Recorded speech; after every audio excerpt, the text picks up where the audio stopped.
Hello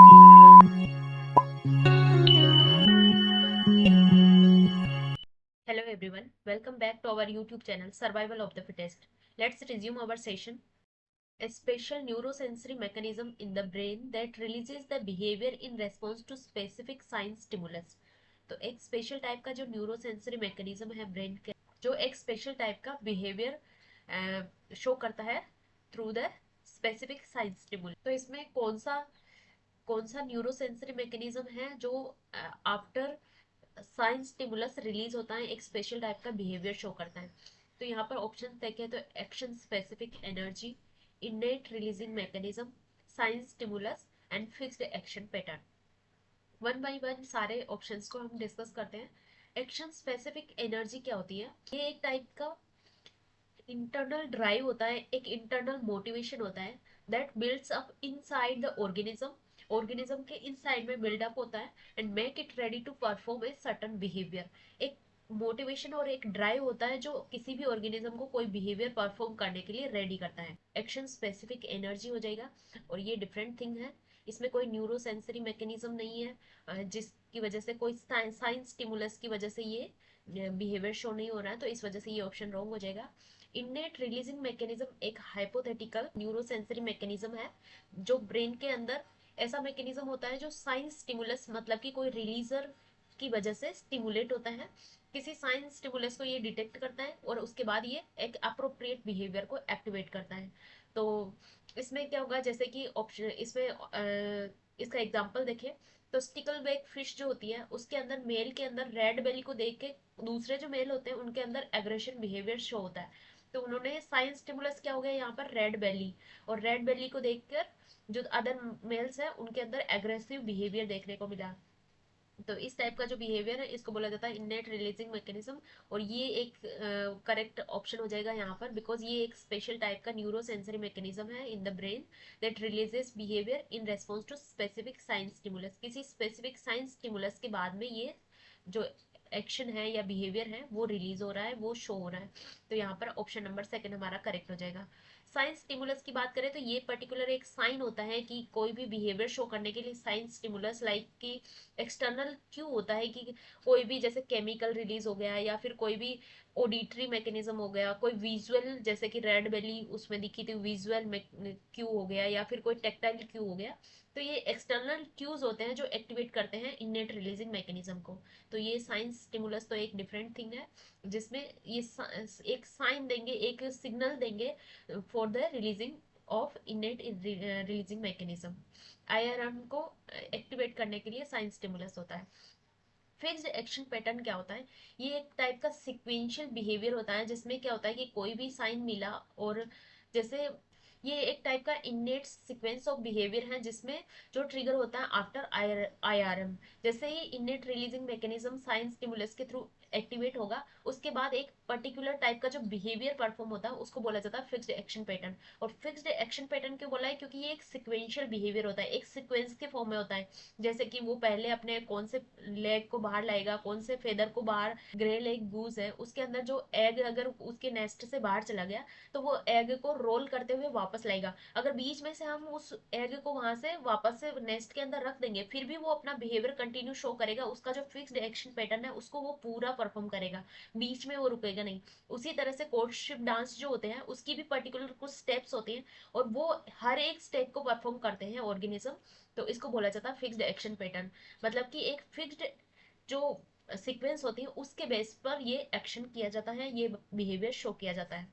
तो ये after IRM release होगा और एक फिक्स्ड सीक्वेंस के फॉर्म में इसको शो किया जाएगा। तो ये डिफरेंट थिंग है। तो इसका आंसर हो जाएगा हमारा इननेट रिलीजिंग मैकेनिज्म, जो एक टाइप का न्यूरो सेंसरी मैकेनिज्म है स्पेशल टाइप का जिसके अंदर कोई साइंस स्टिमुलस के बाद में कोई बिहेवियर शो किया जाता है। तो option number second is the correct answer. Next question is when stimuli is undirected and unlearned it is called। तो ये अगेन एनिमल बिहेवियर से इंटरेस्टिंग क्वेश्चन है जिसमें जो स्टिमुलाई होता है वो अनडायरेक्टेड और अनलर्नड होता है, उसको बोला जाता है काइनेसिस। काइनेसिस क्या होता है? एक रैंडम मूवमेंट होता है जिसमें कोई भी अनलर्नड और अनडायरेक्टेड मूवमेंट होता है। इसमें इसका जो मूवमेंट होता है वो रैंडम होता है, कोई भी ओरिएंटेड फॉर्म में नहीं होगा। नॉट ओरिएंटेड टुवर्ड्स और अवे फ्रॉम द स्टिमुलस, मतलब इसमें स्टिमुलस के दूर भी नहीं जाएगा और स्टिमुलस की तरफ पास, स्टिमुलस की साइड में भी नहीं जाएगा। ये एक ऐसा मूवमेंट होता है जिसमें कि रेट ऑफ मूवमेंट और रेट ऑफ टर्निंग, जो स्टिमुलस है वो अफेक्ट करता है इसके रेट ऑफ मूवमेंट को और रेट ऑफ टर्निंग को, कि किस तरह से वो टर्न कर रहा है वहां पर और वो कितनी देर से वहां पर मूवमेंट कर रहा है, मतलब कि मूवमेंट ज्यादा हो रहा है या कम हो रहा है उसको शो करता है काइनेसिस। इसमें कोई डायरेक्शन, किसी डायरेक्टेड मूवमेंट नहीं होता है कि इसी डायरेक्शन में जा रहा है या फिर इसी डायरेक्शन से दूर जा रहा है। इसमें क्या होता है कि जैसे कोई मॉइस्ट एनवायरनमेंट है, उस एनवायरनमेंट में कुछ ऑर्गेनिज्म फेवरेबल कंडीशन फील करते हैं तो वो क्या करेंगे, मॉइस्ट एनवायरनमेंट में ज़्यादा देर तक रहेंगे, और जब ड्राई एनवायरनमेंट आएगा तो वो फास्ट तरीके से मूव करेंगे, फास्टर मूव करेंगे, तो इसको बोला जाता है काइनेसिस। इसमें कोई डायरेक्शन ओरिएंटेड मूवमेंट नहीं होता है। तो ये आंसर हो जाएगा हमारा ऑप्शन नंबर फर्स्ट। टेक्सिस क्या होता है, टेक्सिस एक डायरेक्टेड मूवमेंट होता है, स्पेसिफिक ओरिएंटेशन होता है, जिसमें किसी भी स्टिमुलस की तरफ मूव करेगा या तो ऑर्गेनिज्म या फिर उससे दूर जाएगा। जैसे कि जो मोथ है वो लाइट की तरफ मूवमेंट करते हैं, मतलब उसमें पॉजिटिव फोटोटेक्सिस होता है। तो अगर वो लाइट की तरफ मूवमेंट कर रहा है तो पॉजिटिव फोटोसिंथेसिस, और अर्थवर्म्स वगैरह जो कुछ ऑर्गेनिज्म है जो नॉकटर्नल एनिमल्स है वो क्या करते हैं, लाइट से दूर जाते हैं, मतलब नेगेटिव फोटोटेक्सिस शो करते हैं। ये टेक्सिस क्या होगा, एक डायरेक्टेड मूवमेंट होगा, डायरेक्टेड स्पेसिफिक मूवमेंट होगा। ओरिएंटेशन क्या है, ओरिएंटेशन जिसमें कोई भी मूवमेंट हो रहा है स्टिमुलस की साइड में, जैसे कि general ability to animal to position themselves in the space, किसी भी स्पेस में अपने आप को अपने आप को पोजिशन में लाना, उसको बोला जाता है ओरिएंटेशन। ये एक एनवायरमेंटल क्यूज के थ्रू हो सकता है, जैसे कि इसमें काइनेसिस और टेक्सिस दोनों ही इन्वॉल्व होते हैं। ओरिएंटेशन का मतलब क्या होता है, मूवमेंट या फिर position of animal in the particular space, और ये एनवायरमेंटल क्यूज के थ्रू हो सकता है, जैसे कि फिश है वो अपने आप को जो वाटर करंट है उसकी तरफ, वाटर करंट है उस साइड में अपने आप की बॉडी को क्या करती है, ओरिएंट करती है, तो इसको रियोट्रोफिज्म बोला जाता है। और रियोट्रोफिज्म क्या है, एक स्पेशल टाइप का ओरिएंटेशन है, और किसी भी ऑर्गेनिज्म का एक स्पेसिफिक डायरेक्शन में अपने आप को पोजीशन करना, अपने आप को मूवमेंट करवाना ओरिएंटेशन होगा।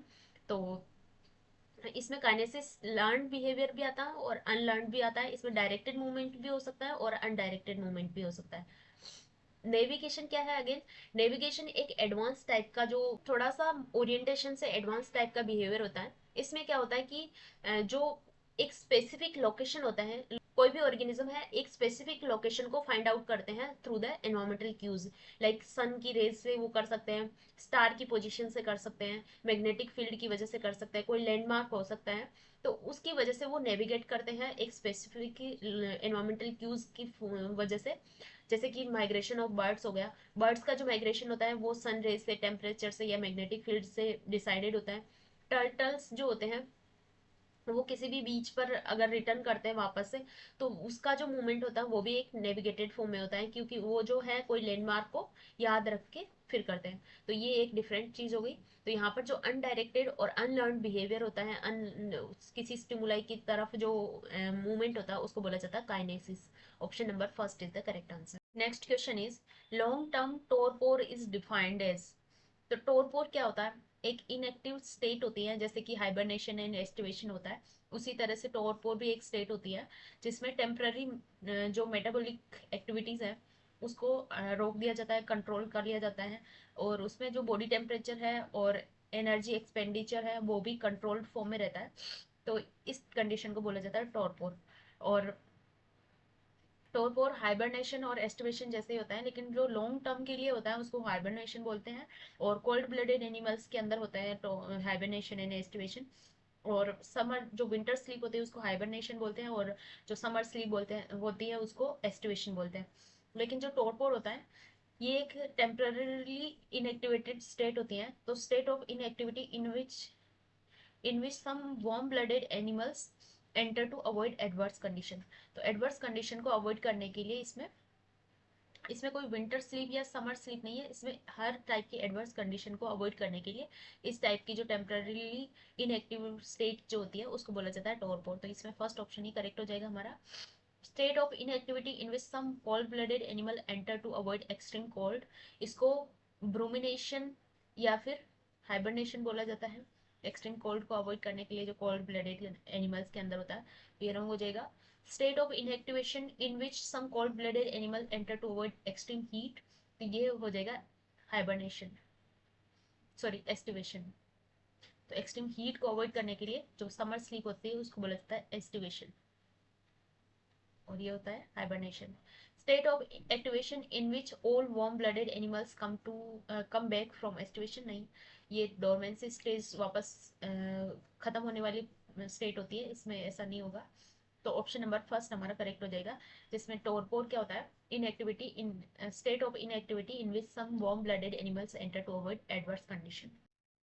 Next question is, at one point on elbow, four different type of nerves ending are bundled up.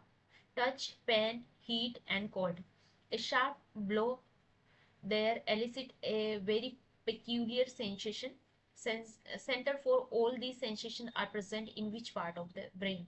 तो ये जो क्वेश्चन की लैंग्वेज है इसको देख के हमें घबराना नहीं है या फिर पैनिक नहीं होना, बिकॉज ये क्वेश्चन बिल्कुल इजी है। इसमें टच, पेन एंड हीट का जो सेंसरी सेंटर है उसके बारे में पूछा ओनली।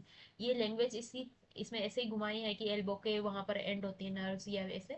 तो इस ये जो सेंसेशंस होते हैं ये कहाँ पर होते हैं, उसका सेंटर कहाँ पर प्रेजेंट रहता है ब्रेन के अंदर।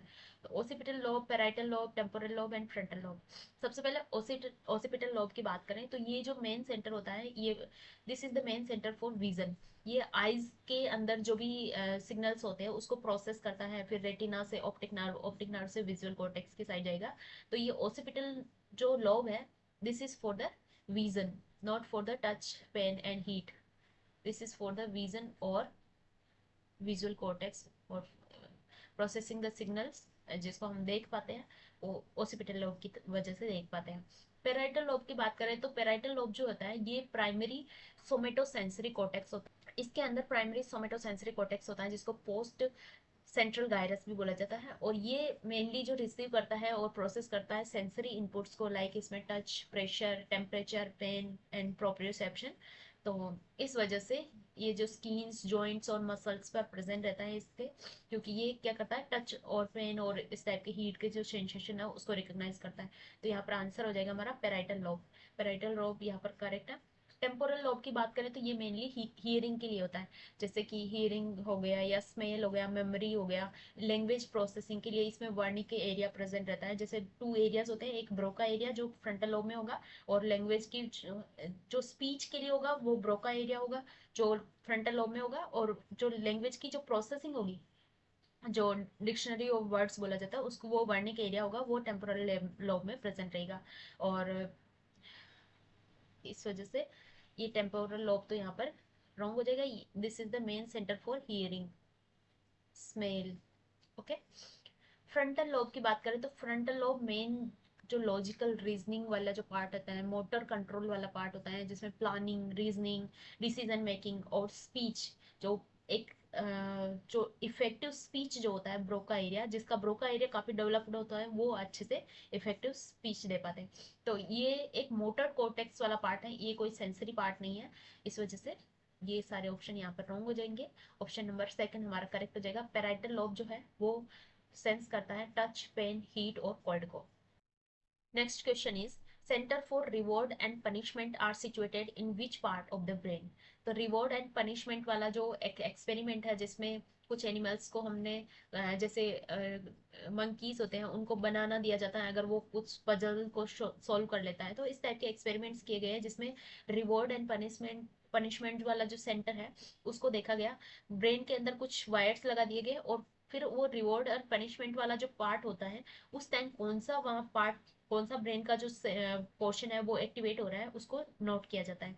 तो इसमें दो साइंटिस्ट थे, ओल्ड्स एंड मिलनर। इन्होंने 1954 में रेड के ऊपर कुछ एक्सपेरिमेंट किया, और इन्होंने इलेक्ट्रिकल जो स्टिमुलेशन है वो उसके हाइपोथैलेमिक एरियाज पे कुछ इलेक्ट्रिकल स्टिमुलेशन दिया, स्पेशली एंटीरियर और लेटरल रीजन पे।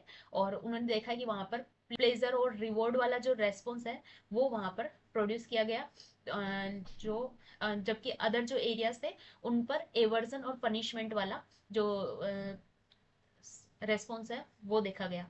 तो इस वजह से यहाँ पर कंक्लूड किया गया कि जो रिवॉर्ड एंड पनिशमेंट वाला जो सेंटर है वो होगा इंटीरियर हाइपोथैलेमस, जिसमें रिवॉर्ड एंड पनिशमेंट के टाइम में रेस्पॉन्स प्रोड्यूस कर रहा था। तो इंटीरियर हाइपोथैलेमस यहाँ पर करेक्ट हो जाएगा। पोस्टीरियर हाइपोथैलेमस की बात करें तो ये सिंपैथेटिक नर्वस सिस्टम के फंक्शंस को रेगुलेट करता है। लाइक इसमें हार्ट रेट कितनी होनी है, ब्लड का प्रेशर कितना होना है, बॉडी का टेम्परेचर कितना होता है, जो सिंपैथेटिक नर्वस सिस्टम वाले जो भी फंक्शंस है वो ये रेगुलेट करता है पोस्टीरियर हाइपोथैलेमस। तो इसमें रॉन्ग हो जाएगा, this is the regulate the sympathetic nervous system. Cerebellum balance and coordination के अंदर रोल प्ले करता है अपना, जिसमें ये बॉडी के पोस्चर को और इसकी जो मोटर स्किल्स होती है, फाइन मोटर स्किल्स, उसको कंट्रोल करने का काम करता है। इस वजह से इसका रिवॉर्ड एंड पनिशमेंट में कोई रोल नहीं होगा। माइलेन सिपिलोन की बात करें तो माइलेन सिपिलोन एक कुछ वाइटल फंक्शंस को कंट्रोल करता है, क्योंकि ये मेडुला ओब्लोंगेटा वाला पार्ट है माइलेन सिपिलोन। तो ये कंट्रोल करता है। मेडुला ओब्लोंगेटा के बारे में हमें पता है, ये ब्रीदिंग सेंटर होता है जो ब्रीद को कंट्रोल करता है, हार्ट बीट को कंट्रोल करता है, रिफ्लेक्सेस जो एक्शन होते हैं उसको कंट्रोल करता है। तो this is the part of medulla oblongata. And तो रिवॉर्ड एंड पनिशमेंट के लिए यहाँ पर एंटीरियर हाइपोथैलेमस हमारा करेक्ट आंसर हो जाएगा, जिसके अंदर ये रोल प्ले करता है मोटिवेशन, इमोशनल रेगुलेशन और री इन्फोर्समेंट लर्निंग के लिए। क्योंकि ये जो है ये एक लिम्बिक सिस्टम नेटवर्क का पार्ट होता है, जिसकी वजह से ये इमोशनल रेगुलेशन भी करता है। तो इंटीरियर हाइपोथैलेमस यहाँ पर हमारा करेक्ट आंसर हो जाएगा। तो अब ये सारे क्वेश्चंस देख के आपको एक तो आइडिया हो गया होगा कि किस तरह से, मतलब हर एक यूनिट का वेटेज होता है, इक्वली वेटेज होता है, लेकिन फिर भी आप देख सकते हैं कि एनिमल बिहेवियर या इथोलॉजी से रिलेटेड कितने सारे क्वेश्चंस पूछे गए हैं। ये सारे क्वेश्चंस भी उसी के अंदर आते हैं, जिसमें अलग अलग साइंटिस्ट ने जो ब्रेन के रीजन की स्टडी करने के लिए एनिमल बिहेवियर को चेक किया। तो यहाँ पर आप देख सकते हैं कितने सारे क्वेश्चंस आए हैं, और अभी भी बहुत सारे क्वेश्चंस है इसमें बाकी है। तो आप अगर ये जो एक्स्ट्रा इन्फॉर्मेशन जितनी भी बताई जा रही है, आई होप आपके लिए हेल्पफुल रही होगी। और अगर आपको वीडियो पसंद आते हैं तो वीडियो को लाइक ज़रूर करें और अपने फ्रेंड्स के साथ भी शेयर करें। अभी थोड़ी तबीयत ठीक नहीं है, इस वजह से मैं जो डेवलपमेंटल बायोलॉजी वाला जो वीडियो है हमारा बचा हुआ है, जिसमें हम प्रीवियस पढ़ने वाले हैं, तो जैसे ही तबीयत ठीक होती है मैं उस वाले पोर्शन को भी कंप्लीट करवाने की कोशिश करूंगी। और आज आप प्लीज़ मुझे कमेंट सेक्शन में अपना सजेशन जरूर दें कि किस टॉपिक से रिलेटेड हमें किस टॉपिक से रिलेटेड क्वेश्चंस करवाने चाहिए। और आप अपना पॉइंट ऑफ व्यू भी बताएं कि आपको बोर्ड पर पढ़ना सही लग रहा है, या फिर मैं डेवलपमेंटल बायोलॉजी के जो वीडियोस हैं उसको भी यहाँ पर जो पीसी है उसके अंदर, लैपटॉप के अंदर करवाऊँ, या फिर आपको उस तरह से बोर्ड के अंदर पढ़ना सही लग रहा है। तो ये अभी आपके सजेशंस है, आप मुझे कमेंट सेक्शन में जरूर बताएं। आपके जो आंसर है उसका मुझे वेट रहेगा। तो मिलते हैं नेक्स्ट वीडियो में, till then take care, bye bye.